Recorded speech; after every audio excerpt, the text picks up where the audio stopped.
The pandemic has created an unprecedented time for all of us in marketing. Fear has made all of us go just a little bit crazy, and marketers are scrambling to find a way to connect with their customers on a deeper level. But if you look at the marketing being done during COVID, what you'll notice is there's a sameness about it. They all start with these long stretches of sad, tinkly piano music.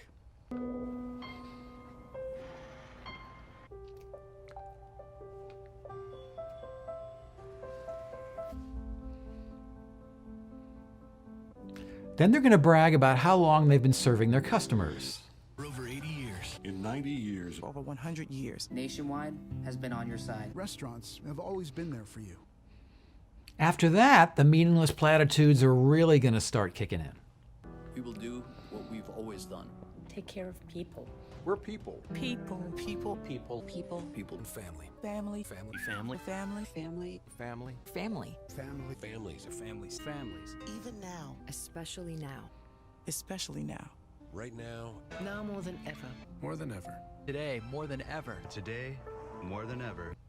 Now, in the next ad, the company congratulates itself for the hard work that its own employees are doing. Thank you to the men and women at First Energy who are going above and beyond.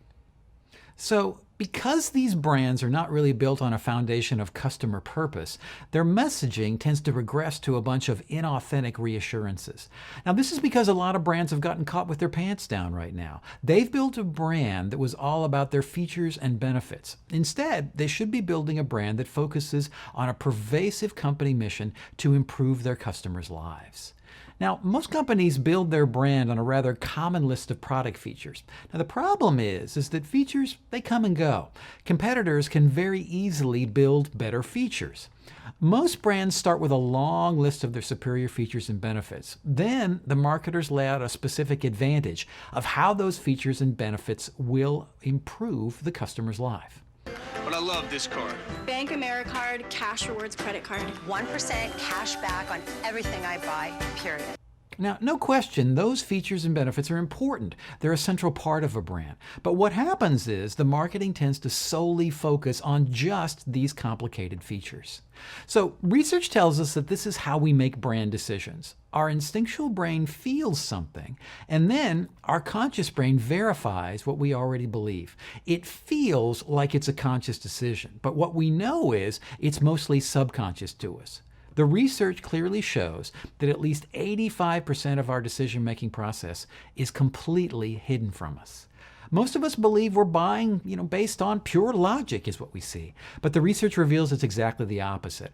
Our conscious brain, we feel as though is making the decision. But really, we're just big balls of instinct walking around.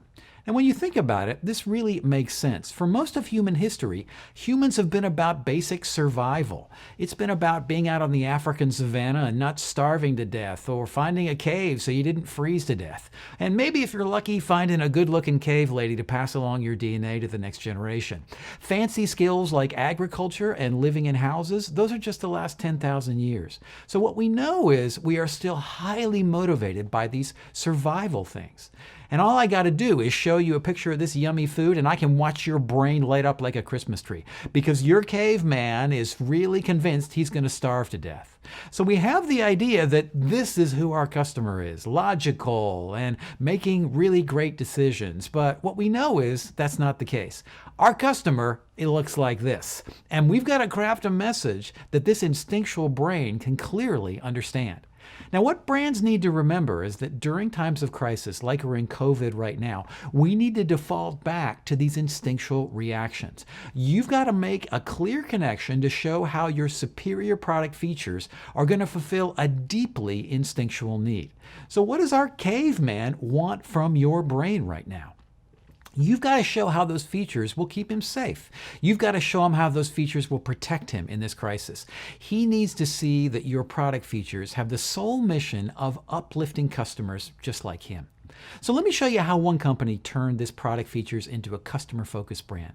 Now, Walmart's defining product attribute has always been about low prices.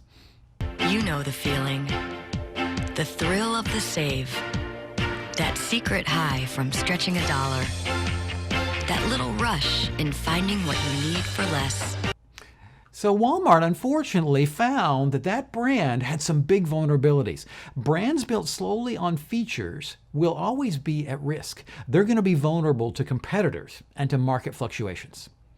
Walmart found that there was a backlash to those low prices. Low prices also meant they had to cut costs any way that they could. People are out to protest Walmart's worker conditions and low wages. What low prices found is it started sounding a lot like exploitation. Management is trained to keep their foot on your neck. They push you and push you and push you. So Walmart has a win-lose business model for its employees, and this assures that this criticism will never die.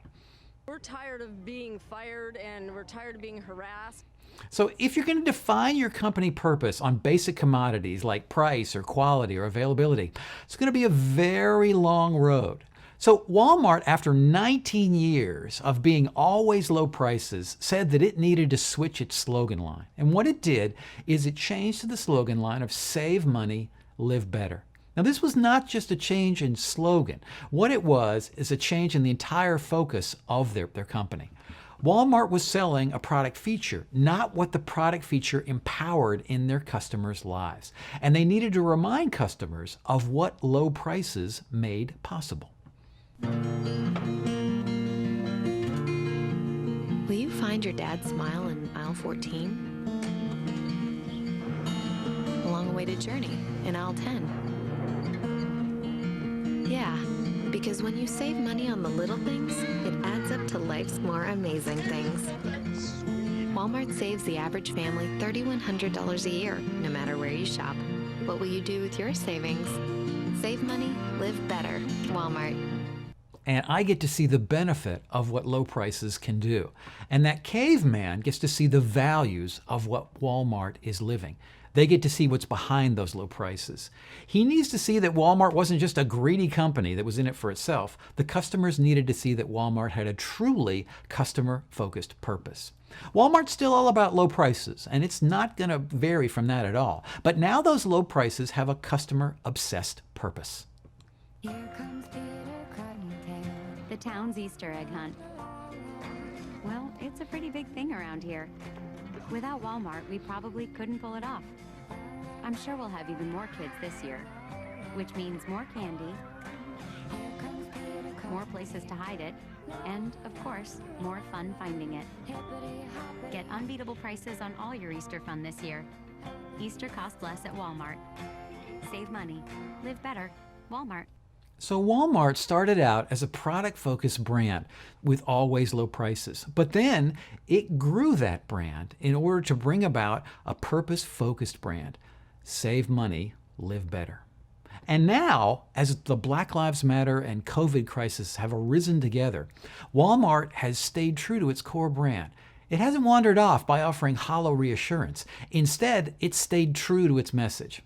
That message, in these tough and scary times, will never stop helping our customers to live better, and will support our community with lower prices that will help all of us get through this storm.